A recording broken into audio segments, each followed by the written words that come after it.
Thank you for tuning in to the GSMC Basketball Podcast, brought to you by the GSMC Sports Network.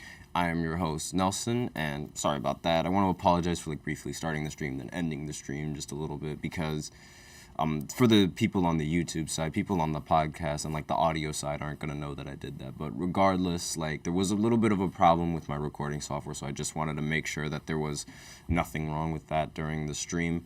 But regardless, we're not going to, I know I've been talking a lot about college ball the last week, and we're going to shift our focus back to the NBA just a little bit because, as in the beginning of March Madness, that's sort of where, a lot of the games were going on, and there was a lot of things to talk about. So I just wanted to make sure that we were all updated on exactly what was going on in college and the aspects of college ball. So now that we are, there aren't going to be games for a little while up until Thursday. Thursday is going to be the Sweet 16. So, but regardless, we're going to focus more on NBA basketball. And in the first segment, we're going to talk about Paul Pierce and his statements for what he thinks about Steph Curry and what he said about Steph Curry. And then in the second segment, we are going to do our NCAA recap, where we recap all of the important games and what teams are going to be in the Sweet 16. And if we have more time, I'll give some predictions on that as well. And then in the third segment, we have our NBA recap as usual. We also have our fourth segment, so stay tuned for that, and I'll reveal that towards the end of the third segment. Before I begin, however, I'd like to remind everybody to please go ahead and use the link in the description to go and get your comments recognized, and use the link that is displayed below the ticker on every single show segment. That is GSMCPodcast.net.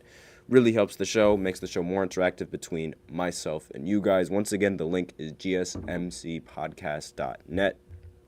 And with that out of the way, we can go right ahead and talk about what Paul Pierce said to about Steph Curry and his overall opinions on Steph Curry. And, I just got an ESPN notification, so that means I could finally use this.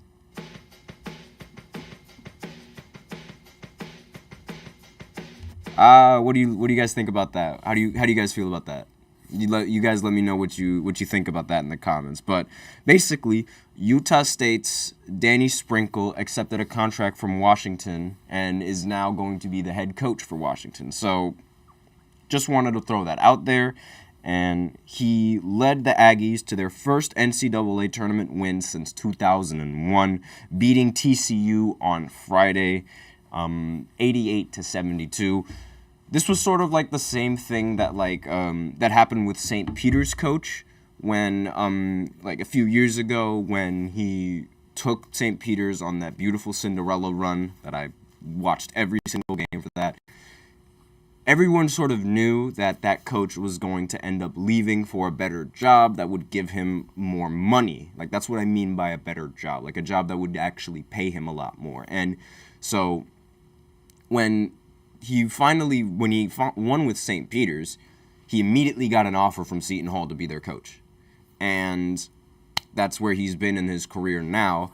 And it's sort of expected. Whenever a coach from I wouldn't want to say a new team, because that team isn't really new, but when you have a coach that gets brought onto a huge platform and performs and does his job on that platform, because it is no joke winning in the NCAA tournament. It is no joke beating one of those top teams. Whenever a coach does that and leads their team to doing that, immediately they get job applications everywhere from every single school asking them to be the coach of their program.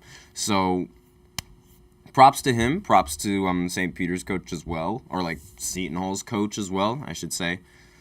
Definitely served us well when we needed him, and he lives in the minds and in the hearts of a lot of people from Jersey. But anyways, let's go right ahead and actually talk about what Paul Pierce said about Steph Curry. Now, I'm going to say the quote first, and then I'll say my opinions, and then if there are people in the comments who want to comment on Paul Pierce's opinion, if you guys think Paul Pierce is just talking nonsense again, or if you actually understand and agree with him, then go right ahead and let that be known in the comments. But basically, Paul Pierce said Steph Curry's influence on the game has been greater than LeBron James, Michael Jordan, and Kobe Bryant.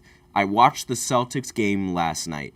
Their first 10 shots were three-pointers. So, in that sense, he said this on Undisputed, by the way, with Skip Bayless. And in that sense, LeBron said this as well on his podcast, that Steph Curry is one of the most influential players since he was watching. So, when LeBron says that, and when Paul Pierce says that, it's really, really difficult to disagree with either of them in that sense, because we see it everywhere in this game now. It's like we can clearly see the impact that Steph Curry has had on the league. We could see it a lot more than we can see LeBron's impact on the league, and arguably like Kobe and Michael Jordan's part of the league. Now, I want to disagree with the Michael Jordan part, because while Steph Curry is one of the most influential players in basketball, I think it's very, very difficult to say that he's been more influential than Michael Jordan, because MJ put the NBA in particular on the map. They were marketing everything around him. He made basketball an international sport, because once everyone saw what MJ could do on the court, it was be like Mike. For the entire 90s, it was be like Mike. That entire commercial would replay. Everything was Michael. His shoes, Michael. The chains, Michael. The gum, Michael. Gatorade, drinking Gatorade, Michael.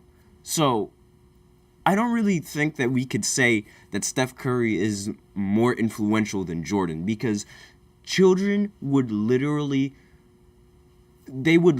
just drink Gatorade because they thought that they could be like Mike. They would put on their shoes because they thought they could be like Mike. And granted, children still do that, but it wasn't as widespread and it wasn't as universal as Michael Jordan.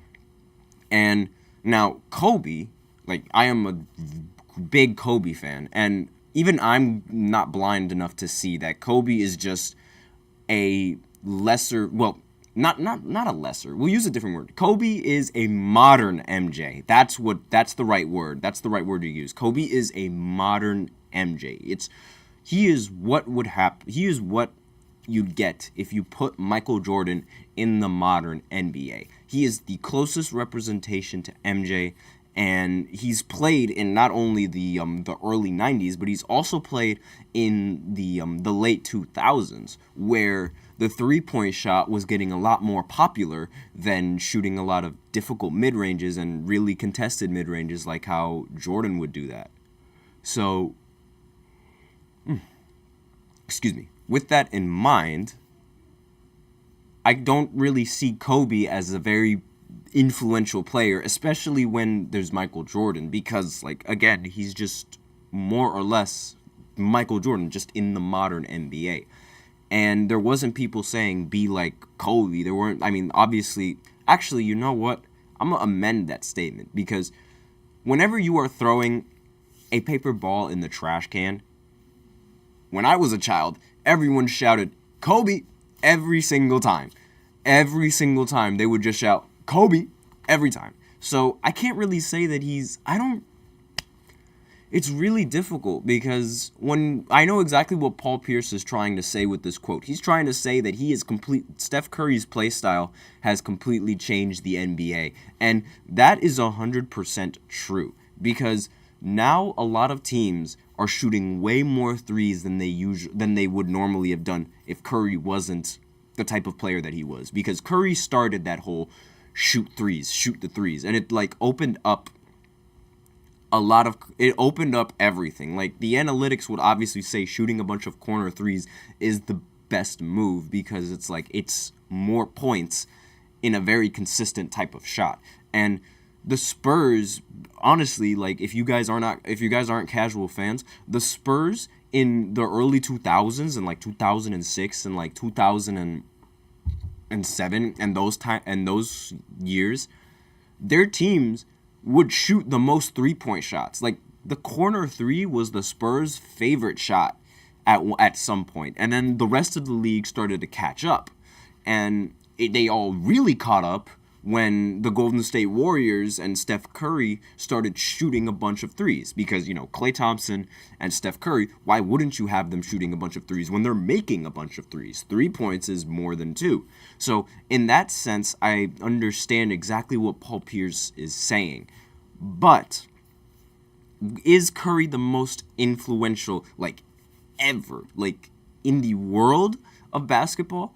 I don't think Steph Curry has been the most influential player in just the world of basketball. If we're talking about the league, which is exactly what Paul Pierce was talking about, and comparing Steph Curry's game and how much he's influenced it over to the rest of the league. If we're just talking about NBA, yes, Steph Curry is the most influential player in just in terms of the NBA, because of the play style and because of how teams have been shooting the three ball just as much as he has. But globally, I'm not entirely sure if we could say that, because again, back in the 90s, be like Mike, that was a thing. Kobe Bryant, whenever you're throwing a ball in a trash can, you say Kobe. And it's ironic how I haven't even brought up LeBron in this scenario whatsoever. And I can't really say that LeBron has been, obviously, his persona and how he treats the media, how he treats his teammates, and all of that sort of thing. That's the influential part of his game and his career. But in terms of, the things that he does on the court, I can't really say he's been that influential, because what he does on the court is very difficult to mimic. There aren't that many people that can use their size as well as LeBron does to back everyone down and overpower everyone and get an easy layup. There's also not that many people that, while they're able to score that efficiently, they aren't able to pass the ball that efficiently, and they aren't able to rebound the ball that efficiently. So LeBron's play style is a lot more difficult to mimic, and I can't really say that. And because of that, I can't really say that he's as influential as Steph, because Steph Curry's play style is much easier to mimic. I mean, it's shooting threes and running off screens. Not saying that it's not impressive. I'm not saying that it's not impressive at all. What I'm saying is that it's very easy to mimic that and to make that your offensive system. Because as a team, shooting is a very vital aspect in any basketball team. So everyone can shoot. Unless you're Ben Simmons. But everyone and anyone can shoot and can mimic that playstyle of taking a lot of threes.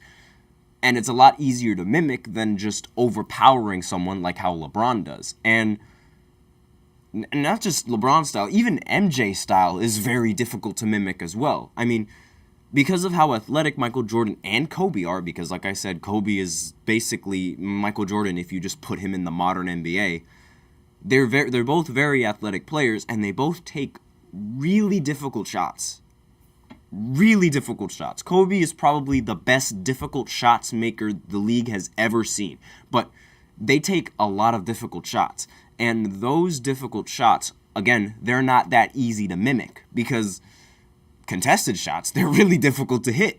Double clutch contested shots that Kobe is known for hitting in double teams, nonetheless, those are very difficult shots to repeat 24/7. And obviously, shooting a bunch of deep threes, it's not easy to repeat. I'm not saying that it's easy to repeat, but if they're open looks, which seem to be looks that a lot of teams in the NBA are getting, it's easier to repeat. So when looking at it with that sense, and you're not looking at it just so straight as an arrow, I do see how Steph Curry is the most influential player in the NBA and that the league has seen. Because, let's face it, nobody was going to start shooting a bunch of three-pointers until somebody started shooting a bunch of three-pointers. And that was Steph Curry. Teams had to catch up to that play style. And until one person did it and shocked the world, nobody was going to repeat that. And it's the Golden State Warriors, when they had Kevin Durant on that roster, they were unbeatable. They were the best offense in the league. And now we see a lot more teams have a much better offensive rating than that Golden State Warriors team did, because they're shooting a lot more threes and they're adapting to that super fast paced offense and like the play style. Like, look at the Pacers the other day. The Pacers, they scored 145 points in a game, and recently over the in the last year, I believe they even hit like 143 points, and like the Hawks, when they went up against the Hawks, the Hawks scored 143 points, and then the Pacers scored 145 points. Like, the scoring there's a lot of scoring, and part of it is with the fast pace and with the variety of 3-pointers that they shoot. But that's sort of my opinions on like the influential player. So I think Steph is the most influential player just around this league. But in terms of an overall basketball standpoint and like collectively, like every single year that's been through, I think Michael Jordan has been the most influential player, because you have to remember, MJ before Steph, there was MJ, and everyone was just trying to be as good as MJ, and like you can't take that away. It was a whole decade of be like Mike. You can't take that away and just shove that under the rug whatsoever. Like. And especially with Paul Pierce, because this is coming from Paul Pierce, and I don't want to sound like a hater, but Paul Pierce is a hater, and he really does not like LeBron, and he really likes Steph Curry because Steph Curry was able to beat LeBron 3 times. So there might be a little bias on what he says, but I digress. That's just my opinion. And with that, we are out of time for this first segment. So now I'm going to go ahead and go into the second segment, where I give a quick recap of all the NCAA games that happened over the weekend. So I will be right back after this short break. I feel like I'm losing my mind. Is everybody in the world blind? Please, Lord, give me a sign, a sign. I feel like I'm losing my mind. Is everybody in the world blind? Please, Lord, give me a sign, a sign. I wanna be the greatest. Everybody on the fake shit. I look around and feel like everybody is the fakest. I make this every day and I'm impatient, hoping one day I blow up from the basement. Statement, the top is so vacant. I don't hear shit that I think is amazing. Waiting for my day when I'm playing sold out shows for 1,000 faces. Hey, give me that crown, get in my way and to be put down. It ain't your place, all this my town. If I want that shit, then I'll get it right now. I'm losing it, the news it fits. I'm losing shit, a stupid myth. You choose to live or choose to dip. You choose to fight or lose your grip and lose a gift. Oh. I feel like I'm losing my mind. Is everybody in the world blind? Please, Lord, give me a sign, a sign. I feel like I'm losing my mind. Is everybody in the world blind?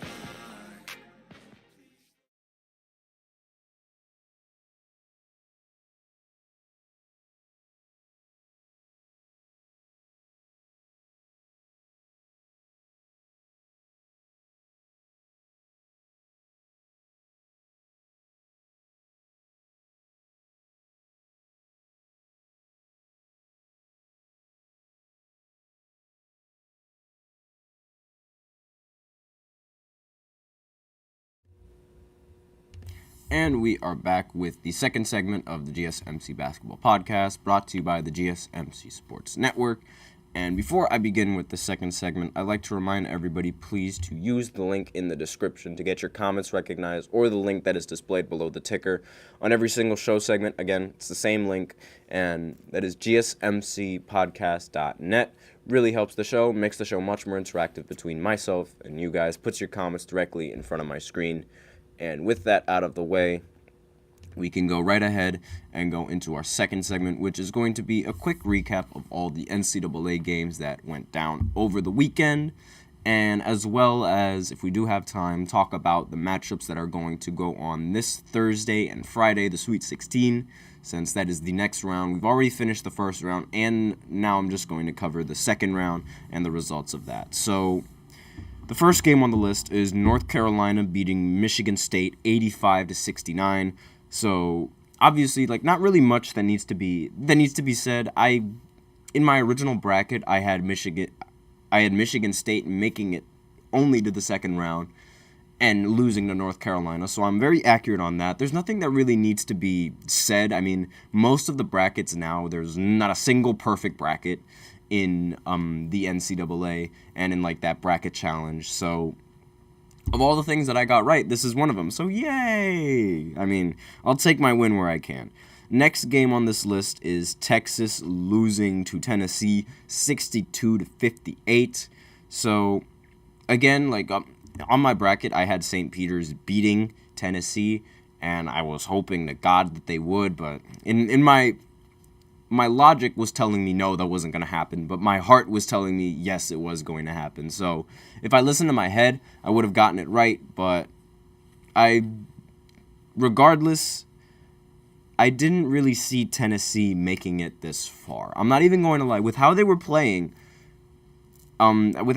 Texas, I did not expect them to end up winning the game. But I digress. I mean, they ended up winning, so let's see how far they can really go. I think they are done in the Sweet 16, however. That's just me. I think they're done. Now, the next game is Arizona going up against Dayton, and they ended up winning 78-68. Now, again, not really much that needs to be said. Arizona is a 2nd seed, and Dayton is a 7th seed, so it's not really like that big of an upset that ended up happening.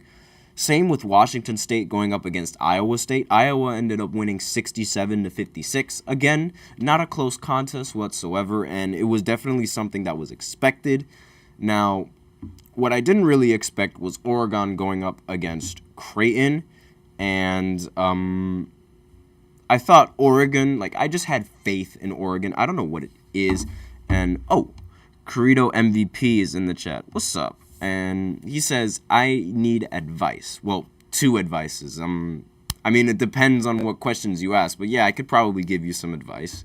But again, depends on the question. But if it's got to be basketball advice, because if it's not basketball, then I can't help you. Anyways, continuing off of that, Oregon and Creighton, they played in double overtime. But I had a lot of faith in Oregon going into this game. But they ended up letting me down in the second OT, losing 86-73. Unfortunate, and my bracket was already messed up, but I had my preference, and I obviously I wanted Oregon. Next is Illinois going up against Duquesne. Now, I did not think Duquesne was even going to make it this far, so I am not surprised that they just got eliminated right after the first round and into the second round. Illinois won 89-63, so obviously, it was a very dominant win coming in from Illinois. Now, I see your question in the chat, Corrido, and I'll acknowledge it right after I'm done with this recap of, what happened Saturday. Gonzaga went up against Kansas, and Gonzaga ended up beating them so badly, 89-68. That was a very huge upset that I did not expect. But then again, after what Kansas got away with in the first round, getting a foul call that they shouldn't have really gotten, I guess this was just karma, honestly. I mean, Gonzaga is, they're 1 seed below Kansas, so I don't really know if it would be called an upset, like a big upset, but it was still something that not many people expected. And then North Carolina State beating Oakland in the final OT, 79-73. Again, all of these games that happened on Saturday were sort of expected because there wasn't really much of an upset, or there weren't really many upsets to really talk about over here. So, Corrido MVP is in the chat right now. Let's see what he's got to say. And he says he's a 5'11 guard, but he feels like he is holding his team back. He has no athletic ability, no dribbling, and, you could always just run around. You could always just run around screens. If you develop a consistent shot, and you can do what J.J. Redick did, and you could do what Kyle Korver did, and you can do what Klay Thompson and Steph Curry do, just flail around the screen and flare around the screen, excuse me, let me use the right word, Jesus. If you flare around the screen and you get the ball ready to catch and shoot, and you practice that religiously to the point where it's like a shot that you can hit, you can find value in, you can definitely find value in the team. Now, your team doesn't set screens. Okay, so one thing that can definitely help is having some type of defense. Like, if you're able to stay in front of your man, and if you're quick with your hands and you can get steals, that is definitely going to bring value for the team. And not only that, just creating enough space to allow the rest of your players to do what you need to do. Like, space comes a long way. Like, people don't really understand, like, the idea of, like, creating space. Also, making sure that, like, if your defender's not paying attention, doing back cuts as well. That's another good thing that can give your team some value. But again, like, usually I would recommend listening to your coach, because your coach would probably have a better understanding of your offensive set than I do, especially now because I don't really have much details of what your team runs. But in general, I'd say, like, you know, flail around screens, get ready to shoot, be ready to shoot, and hit your shots, because that's definitely going to come a long way. If you got a reliable corner shooter and they can create the space, allowing your guard and your center to operate in either the post or in a pick and roll, definitely would bring a lot more value than just. And also playing defense, that also brings value. Again, like, I understand, like, your height is probably going to make things a little bit difficult, but it would also make things, like, you'd also have a lot quicker hands. You could probably, Grand Theft Alvarado. I know exactly who he is, but essentially, Alvarado, he's a player on the Pelicans who, like, every single time that the team inbounds, he would, like, hide in a corner and he'd sneak up behind them and try to get a steal. So, like, obviously, that is a possession that your team is going to want. So, why not try to get as many possessions as you can? But that's just me. So, that's just my thoughts on his little scenario going through that. But it's nice hearing other people's opinions on, like, what they do in the sport. Now, strengths, shooting, passing, defense, and basketball IQ. So there you go. You already have 3 out of the 4 things that you would really need. I mean, now you just need a team that is willing to set you screens so you could shoot. And what you could also, like, I know Kyrie Irving, he used to do this workout where to practice dribbling and to have a better handle of the ball, he put a plastic bag and wrap the plastic bag over the ball, so that way the ball, like, you don't really have that much of a grip on it. But since you don't have a good grip on it, it, like, challenges you to, like, be able to have a better handle of the ball and know exactly where the ball's going, like, where you dribble. So I used to do that when I was playing in middle school, and I used to do that, like, when I was, like, playing club in high school. So that's a really good, I mean, and it helped me get a better handle on the ball. So that's always something that you could try.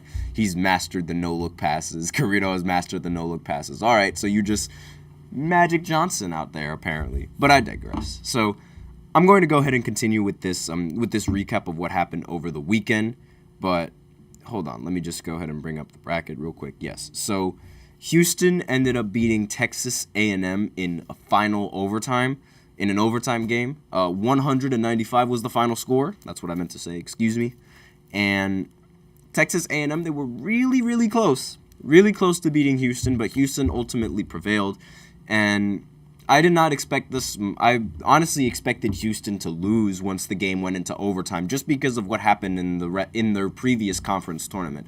But I was wrong, and next on the list is Purdue going up against Utah. Purdue ended up destroying Utah 106-67, and I expected them to win, but I didn't expect them to win by this much. Again, this was a team that lost in the semifinal round of their respective conference tournament. So with that in mind, really did not expect them to make it this far and, like, dominate as they've been dominating. But it seems like they're on a revenge tour right about now. UConn ended up winning 75-58.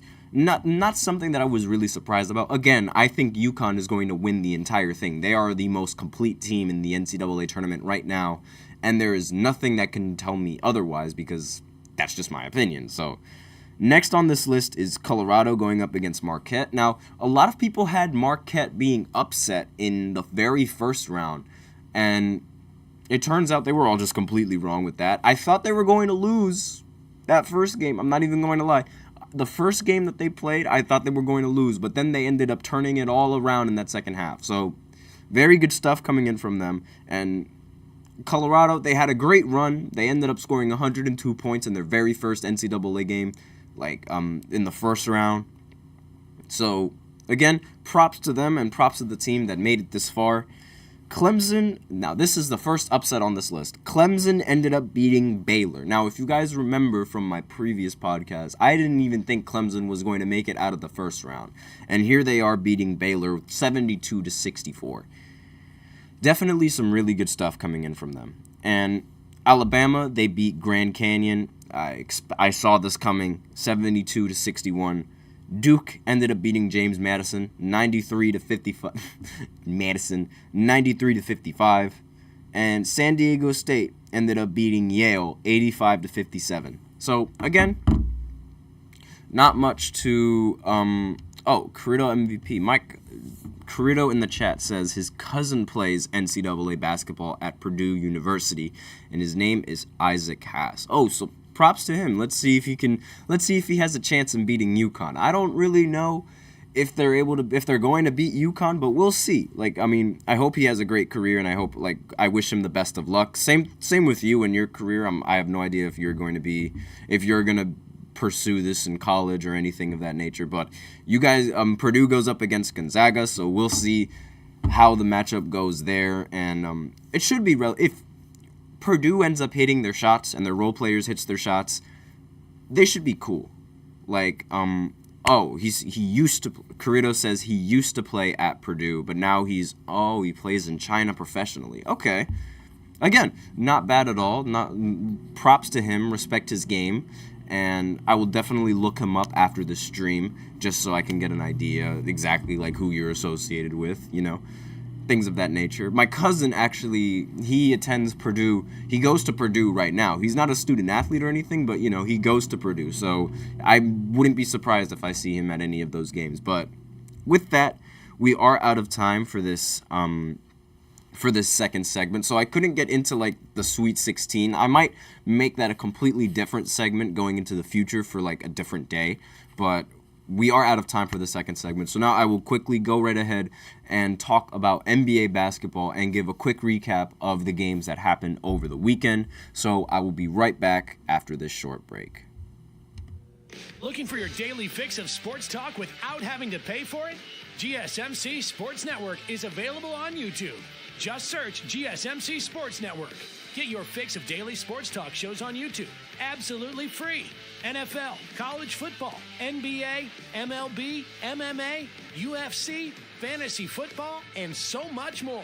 GSMC Sports Network has shows running all day long, with new sports shows starting every 2 hours. Just like on your favorite cable sports channel, except GSMC Sports Network is absolutely free. Just search GSMC Sports Network on YouTube to catch one of your new favorite shows, like the GSMC College Football Podcast, Chip Shot Football Podcast, Hoops and Heels Women's Sports Podcast, GSMC Basketball Podcast, and so many more. Check it out for yourself. GSMC Sports Network, now available on YouTube absolutely free. Search GSMC Sports Network on YouTube right now.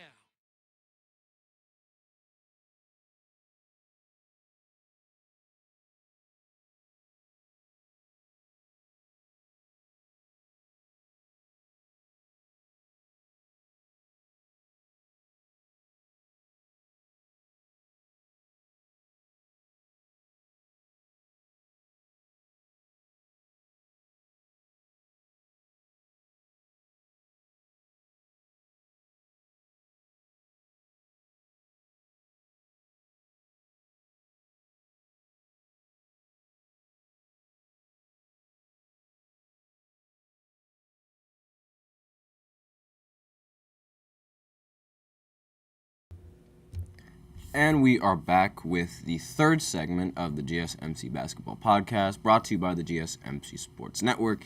And in this third segment, we are going to do a quick recap of all the NBA games that went down over the weekend. So let's go right ahead and start out with that. So Curito, he had something to say in the chat. What Paul said about Curry. I'm not entirely, are you asking me a question? Or, are you going to say something on, your opinions on what he said about Paul, or what Paul Pierce said about Steph? I don't know, but, if you want to see that, if you want to see what I said and what my opinions are about this topic, then I'm going to upload the video. You can go ahead and check that out. I should have it uploaded by at least 5 o'clock, so we'll see on that. But I already touched on the topic in the first segment, so just tune in earlier so that way you can be part of the discussion. I start my shows at 12:30 every single day, from Monday through Friday. So go right ahead and check that out.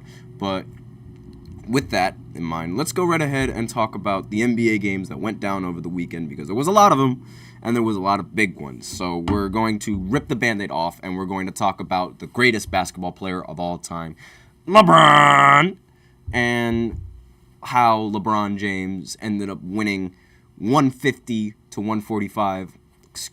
The Lakers ended up winning. I can't say LeBron ended up winning, but he did end up winning, just letting you guys know. But yeah, the Lakers ended up winning 150-145. This was the first team in LeBron James' career that ended up scoring 150 points. Very first team in his career to do that. Now, does this mean that the team is good? No. The team is not good. They just played a team that has really, really bad defense. And it really shows up in the box scores when you look at it. Oh, Curito in the chat, he says, I just say this. Steph Curry is going to win his 5th ring, but I don't know if it's with the Warriors. I don't know about that. I don't know if Steph's going to win a 5th ring. I really think he's it. I really think that's it for him.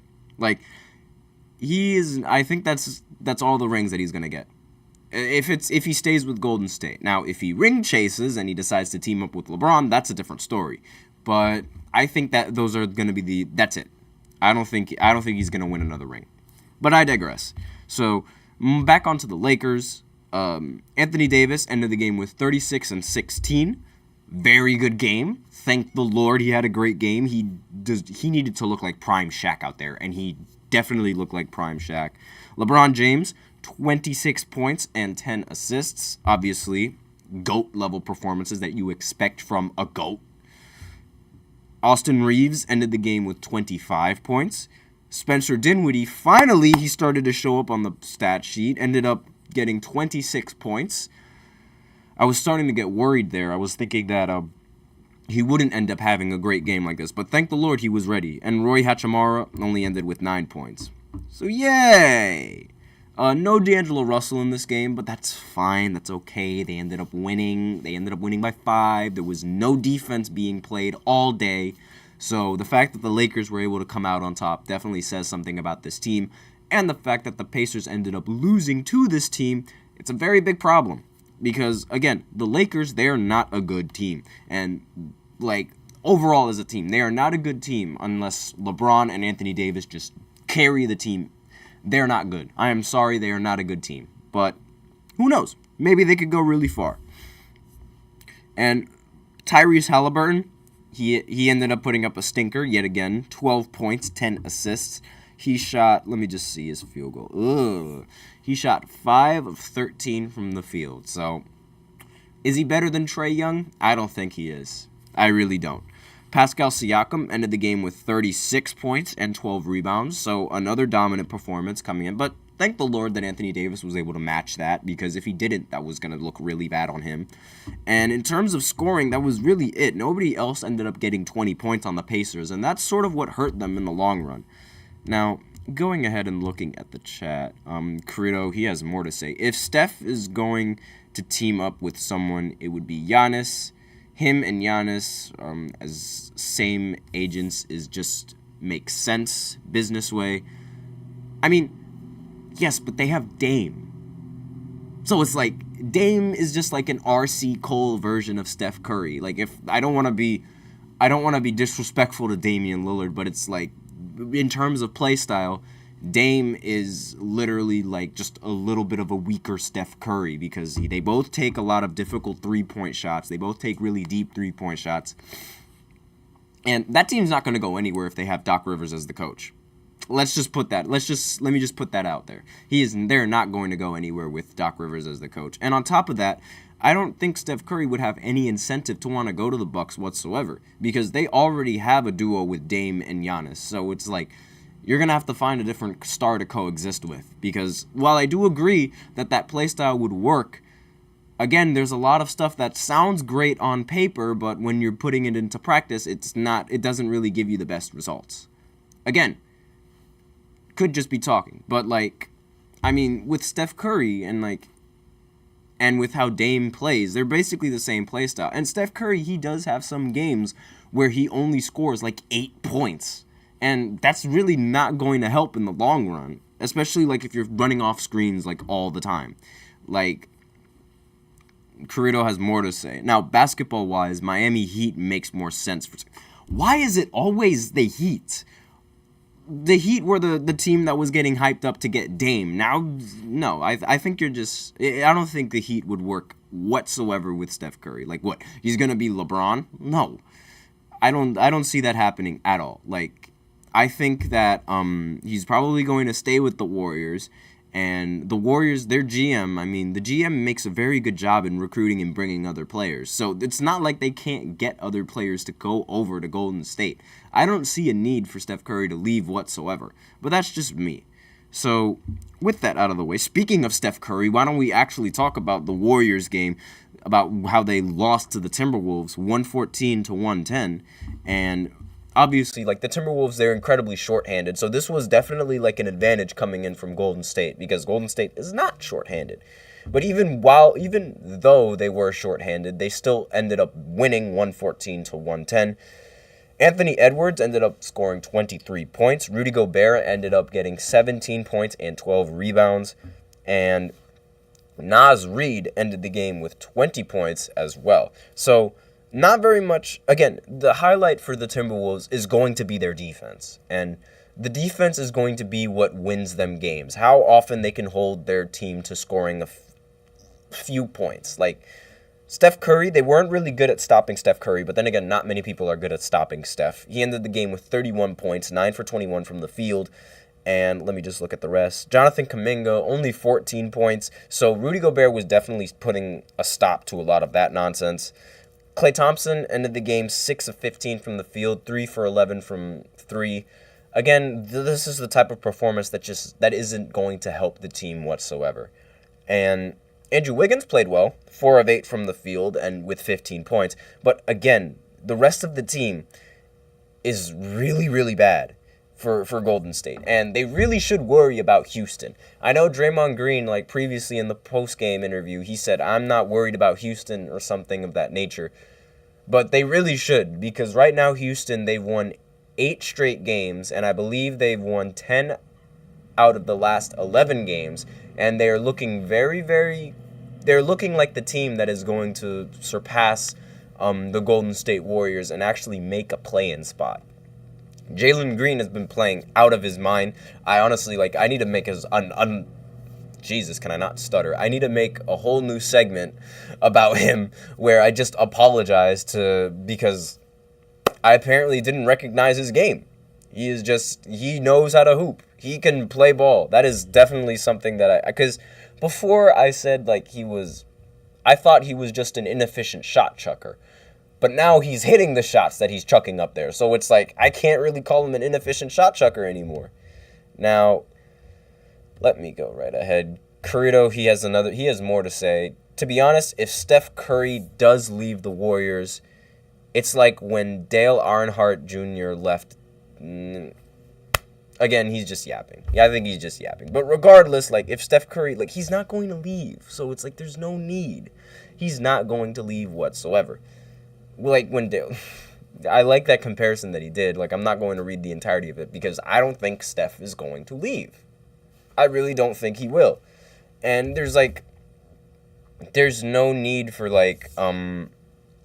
there's no need to even like bring this up because the Warriors, they're going to give what Steph Curry needs. They're going to give him any type of player that he wants, any type of player that he needs coming in from free agency. And coming from California, like a team that's in California, it's very easy to bring in players who want to go to California. It's very easy to do that. It's a lot more difficult to bring in players to go to Milwaukee. And I understand that's probably why you even brought up the Heat, because it's easier to recruit. But still, I don't really see that as I don't really see him as leaving that. So Carrito's just elaborating. When Dale Earnhardt left Earnhardt Incorporated, because 1, the team started to severely drop off, and 2, he got mentally exhausted from his stepmother. I mean, sure, I guess that's a great comparison, but regardless, it's like, meh. I don't really see Steph Curry leaving. Don't really feel like there's a need to talk about that whatsoever. I really think that it's like Golden State should worry about free agency, because if they don't capitalize on free agency, which I think they probably would, that's when they got to worry about Steph leaving. But right now, I don't really think that's something to worry about. But regardless, let's continue with this recap and go over the rest of the games. So there were a lot of upsets. We talk about the Miami Heat. They ended up beating the Cavs 121-84. The fact that the Cavs only scored 84 points is honestly absurd. But then again, they still don't have Donovan Mitchell, so I don't really expect them to be that great in the scoring. They shot very poorly overall from the field. The only player that was in double figures in this game was Evan Mobley, who ended up getting 15 points. Other than that, the Heat basically dominated the entirety of the game. Not really much that needs to be said other than, really, we think the Cavs are going to be better than the Knicks? Like, come on. New York on top. But regardless, Clippers ended up losing to the Sixers. The Sixers still don't have Joel Embiid. And obviously this is a very disappointing game coming in from the Clippers, because they were just playing very, very well, and now all of a sudden they put up a stinker in this game. 12 points and 14 assists was what James Harden ended with, and he shot 5 of 13 from the field. Not very good. Kawhi Leonard ended the game with 20 points. Paul George ended the game with 18 points. Again, not winning basketball, not something that's going to end up. And this is definitely not the type of performance that the Clippers want to have into the playoffs. They need to make sure that every single one of them is dropping at least 20. But I digress. The Bucks, they ended up winning a very important game. They beat the Oklahoma City Thunder. Giannis ended the game with 30 points and 19 rebounds. Dame ended with 11 points, and that's literally it coming in from Dame. It was not Dame time over in Milwaukee tonight. Chris Middleton ended with a triple-double, 11 points, 10 rebounds, 10 assists. And again, not really much that needs to be said. I mean, I don't really expect Chet to be able to stop Giannis Antetokounmpo from scoring, and I don't really expect anyone else on the Thunder to stop Giannis from scoring. And again, it's really, really difficult for when the Bucks are playing like this. It's really difficult for any team to beat them. And it's also very difficult to sort of like place this Thunder team, because I have no idea like where to place them. Like, are they a good team, or are they a mid team? Are they a bad team? I'm really not entirely sure. And it's like, again, still very, very difficult to scale this team. They lost to the Pistons. I'm still not going to forget about that. And they keep losing to teams that I feel like they should have a very, very big advantage against, but they just don't, and I don't understand why. Now, speaking of the Pistons, they ended up losing to the Pelicans 114-101. So not really a surprising game there, because again, the Pelicans are just that much better. Zion hasn't really gotten as much media attention for his performances as I would hope. He ended the game with 36 points, 7 rebounds, and 6 assists, and the media just brushes that off and he missed one shot. And the media just brushes it off like, oh, well, he's overweight and he eats tables. Like, are we serious? Like, come on. That's all I really need to say about that. And that's all the games that happened yesterday. So there is a little bit of time to talk about the games that happened on Saturday. The Knicks ended up beating the Nets 105-93. I totally expected this, and I saw this coming. The Kings actually ended up beating the Orlando Magic, so I can't even do the tune that I like doing. So they ended up winning 109-107.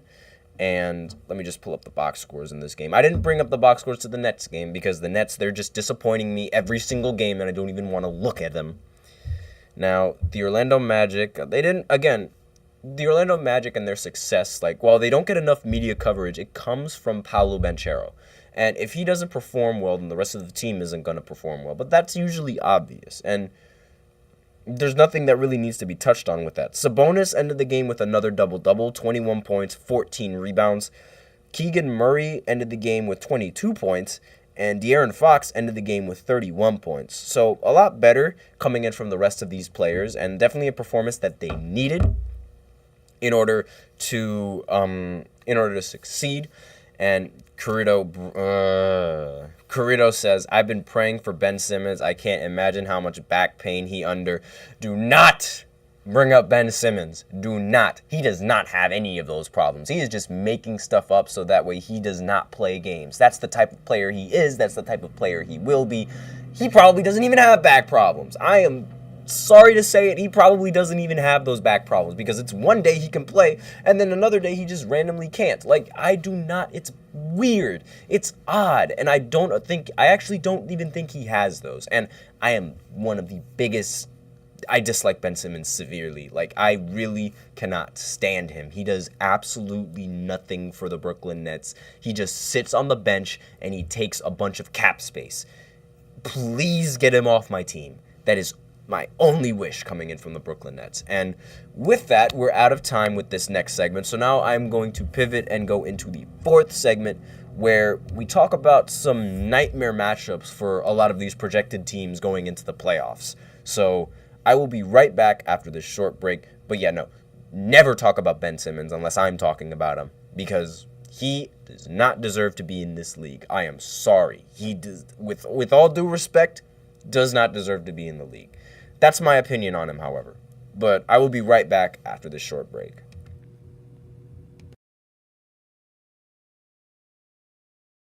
For the best and latest podcasts available anywhere, go to the podcast app on your cell phone and type in GSMC to access free content-rich podcasts on health and wellness, book reviews, sports, entertainment, relationships, social media, movies, technology, finance, and even weird news. Subscribe and download the GSMC Podcast Network's family of shows, available everywhere podcasts are found.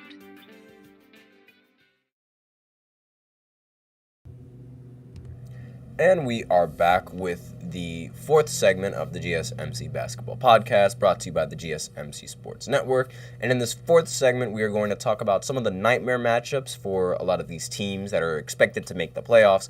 But before I do that, I will touch on the Ben Simmons thing that I brought up previously. The reason why I do not think he has these back problems is because they end up being so convenient for him. Like, Carrito, he mentioned in the chat, like, he read Ben Simmons can't even sit down, and, like, he has a grandfather who had back pains. Again, I hope your grandfather's all right, but regardless, there's a difference between comparing someone's grandfather to comparing an NBA athlete. Like, there's a very huge difference between those two, and while I don't want to say that, like, maybe he legitimately does have back pains, but I do find it odd how it's so convenient in his favor. Because when there was Kevin Durant and when there was Kyrie Irving on the Brooklyn Nets, and Ben Simmons gets traded, it was expected that Ben Simmons was going to make his return in the playoffs. It was very highly anticipated. There were a lot of reports saying that, yes, Ben Simmons is almost surely going to play in this game. And then all of a sudden, nope, he has back problems. And it's just so convenient because it's like, how are we getting news like over and over and over again that he was going to end up playing the game? And then once game day arrives, he has these back problems. It's convenient. And I don't think that he legitimately has them. Like, he might have them, but I think it's over-exaggerated just so he wouldn't have to play. I'm sorry. That's my personal opinion on it, but strictly because it was convenient for him in those playoffs. Because they don't just pop out of nowhere like that. They don't. Like, they have to be there. And, like, we were getting absolutely zero reports of them being there in the first place when he was on Brooklyn and when he got traded there. Like, he obviously, like, he was still, like, getting rehabbed and, like, making sure that, like, everything was fine and things of that nature, which is understandable, and it's understandable that he didn't play the remainder of the season. But at the time when the playoffs were coming, everyone was saying that he was going to play. And then out of nowhere, nope, he doesn't play. At the last second. And it's convenient. Ridiculously convenient. That's just my take on it, and those are my opinions. But with that, I'm going to go ahead and I'm going to pivot into the next question, the next segment, which is going to be about the nightmare scenarios for all of these playoff teams. And there's more in the comments. Okay. So Corrido has more to say. If I could just scroll up real quick, Jesus. All right. Kevin Durant, you're Kevin Durant, you're a beast, you're a top 3 player, show them you're a top 3 player. I mean, look, he wasn't playing well in that series whatsoever, so I put more of the blame on Ben Simmons for not even wanting to show up. And I mean, yes, I put a lot of the blame on KD, but Ben Simmons, like, he just didn't show up, and I really don't want to talk about Ben Simmons anymore. And yes, Kevin Durant is the best player in Team USA history.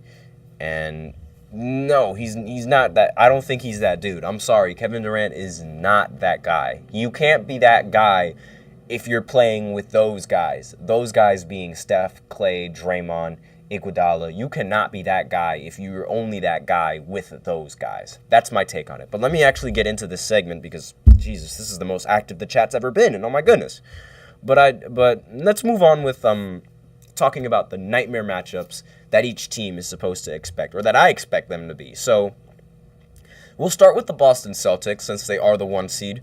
And in the East, I don't really think the Celtics have anything to worry about. I think that their problem is going to come in the finals when they match up against the Denver Nuggets.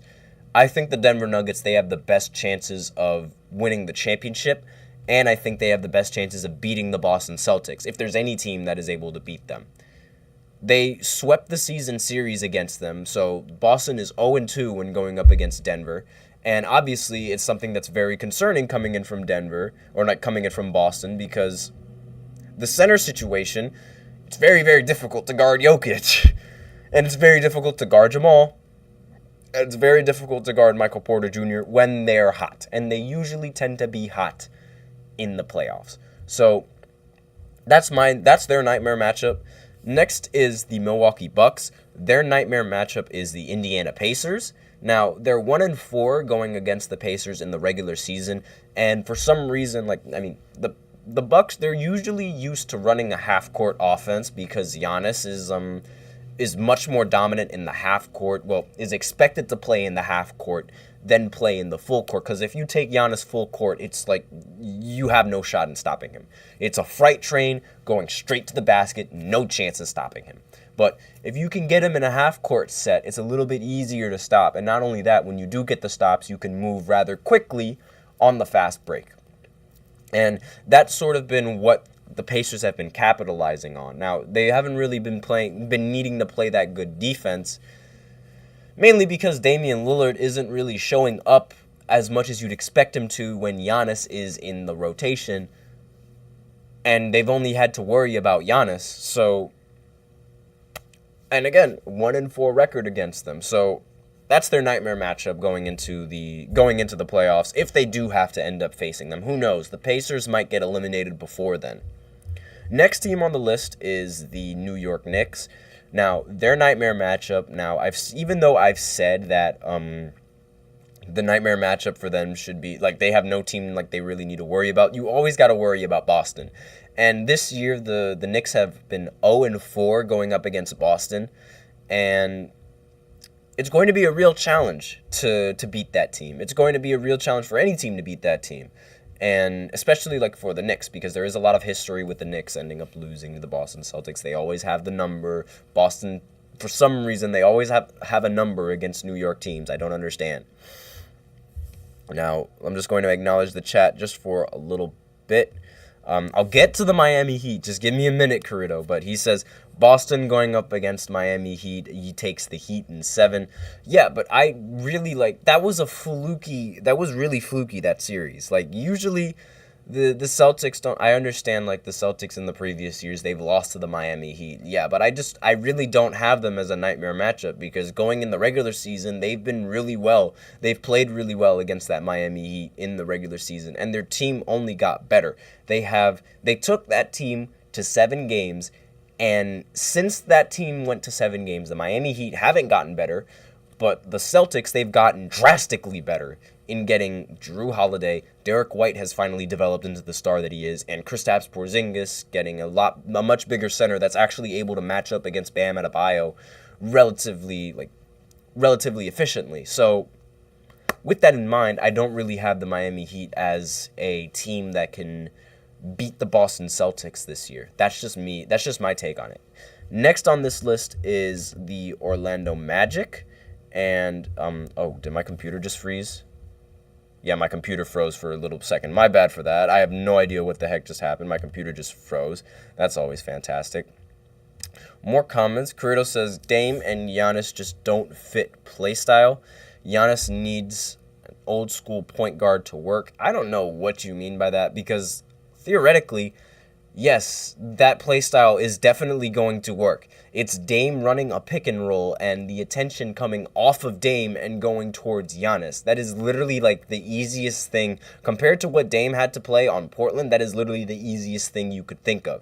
And it's just difficult now because Dame is sort of trying to adjust to having that second option, and as dominant as Giannis is, and it's really difficult for him to adjust. It's going to take a little bit of time, but this is a Kobe and Shaq type of duo, so it will definitely mesh well. I do not agree with that whatsoever, you saying that Giannis needs an old-fashioned point guard, because theoretically, when you think about it, I mean, you were just saying that Giannis could be paired up very good with Steph Curry, and now you're here saying that Giannis needs an old-school point guard to work. What do you mean by that? Is Steph Curry an old-school point guard? He's definitely not. He shoots the 3-ball a lot.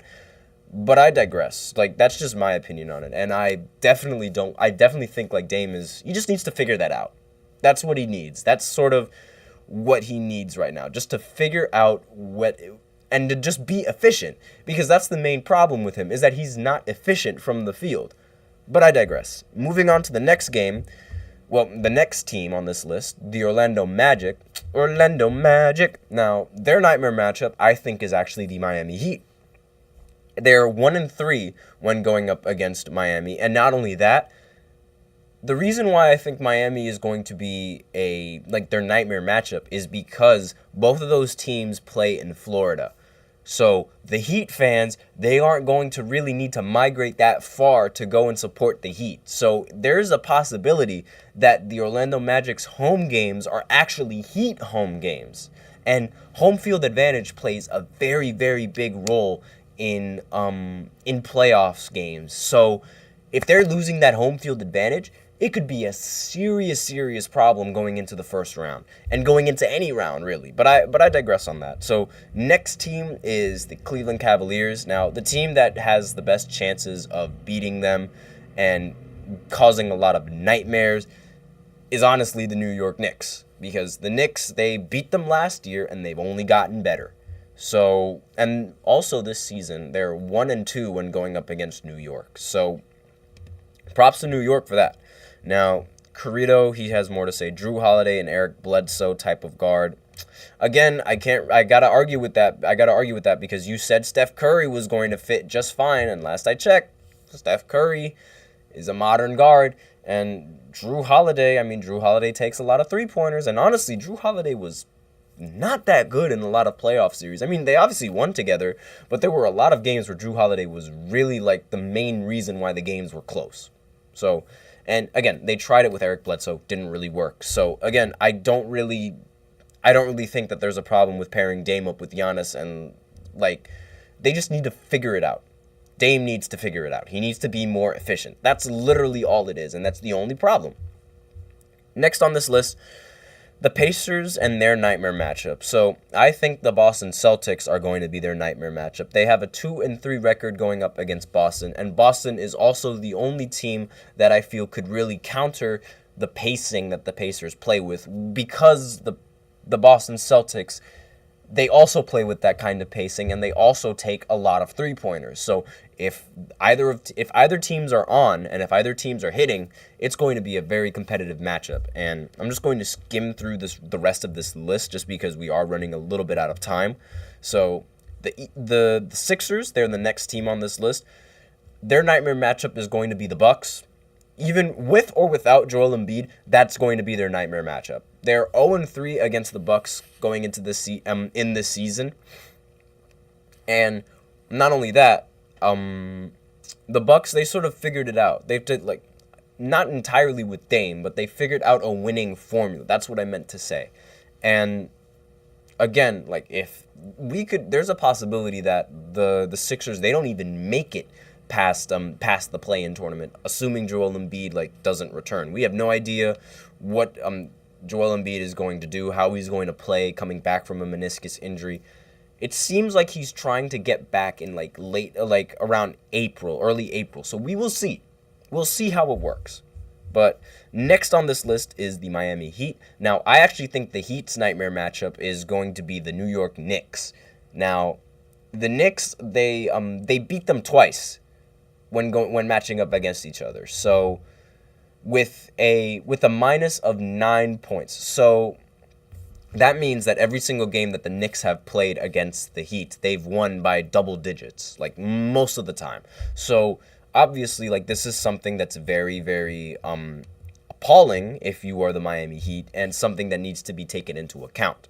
So next team on this list, next team that I want to talk about. Do we even have time to talk about the rest of these games? Yes, we do. We do have time. So I'll bring up the rest of the teams that I have on the list and their nightmare matchup. So the Nuggets, I think it's really difficult picking a team, but I think the Sacramento Kings, they have the best chance of beating them, and that's going to be their nightmare matchup. The Nuggets are 1-3 going up against the Kings, and they have really good matchups to go against each other. The De'Aaron Fox going up against Jamal Murray, Domantas Sabonis going up against Nikola Jokic, and the rest of the rope, Keegan Murray going up against Michael Porter Jr. Those are really, really good matchups, and either one of those players can outperform the other. So it's going to be a very close series if they end up playing against each other.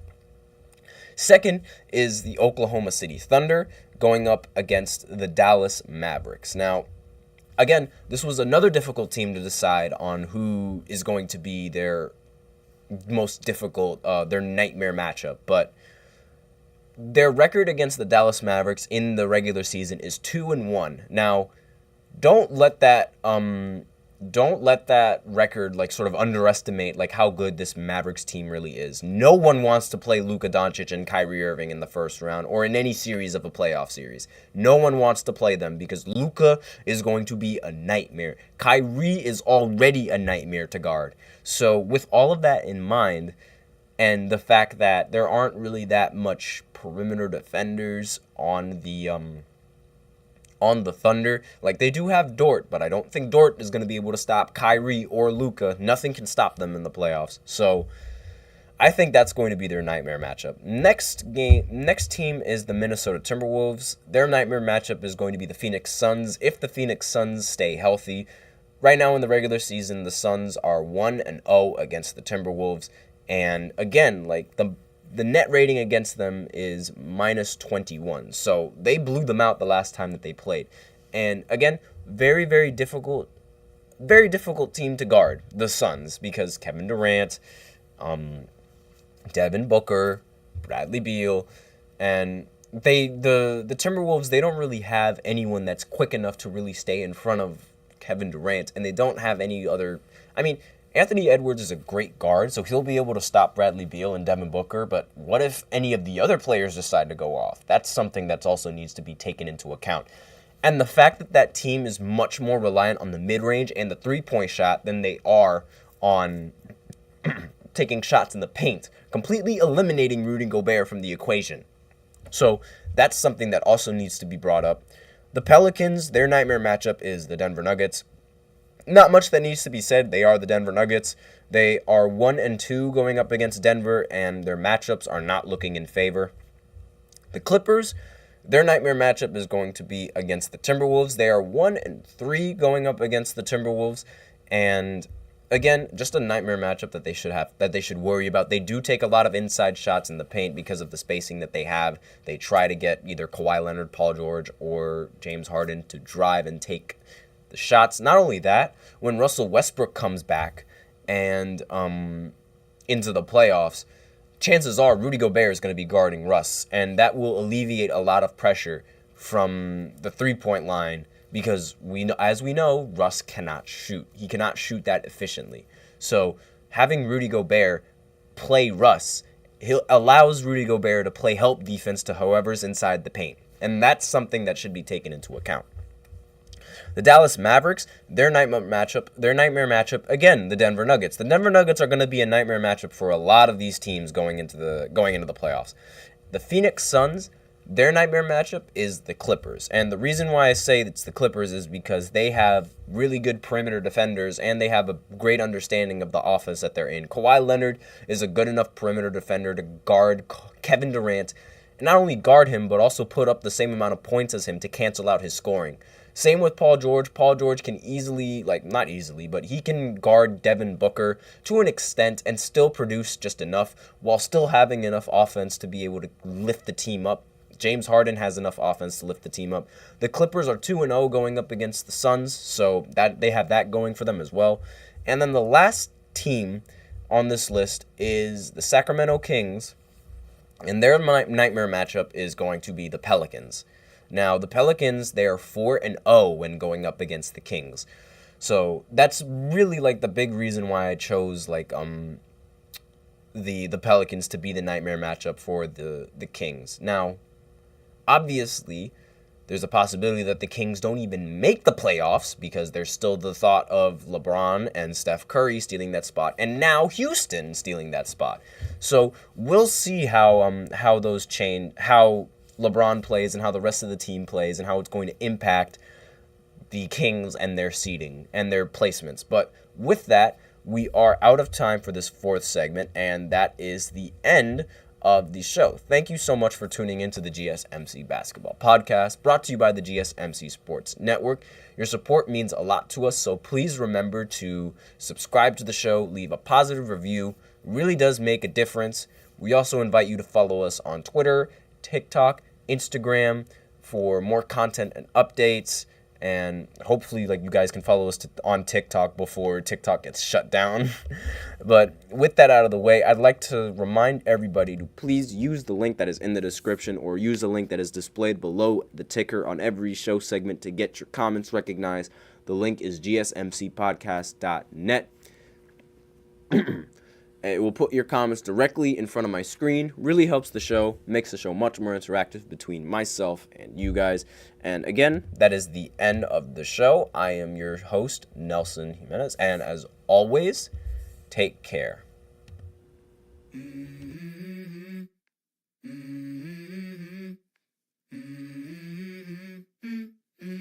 Let's go. I wake up to a little bit of drool on my pillow, feel like it's gonna be a bad day. Yeah, I'm tired of shit, and the coffee ain't hit yet, damn, ain't that great.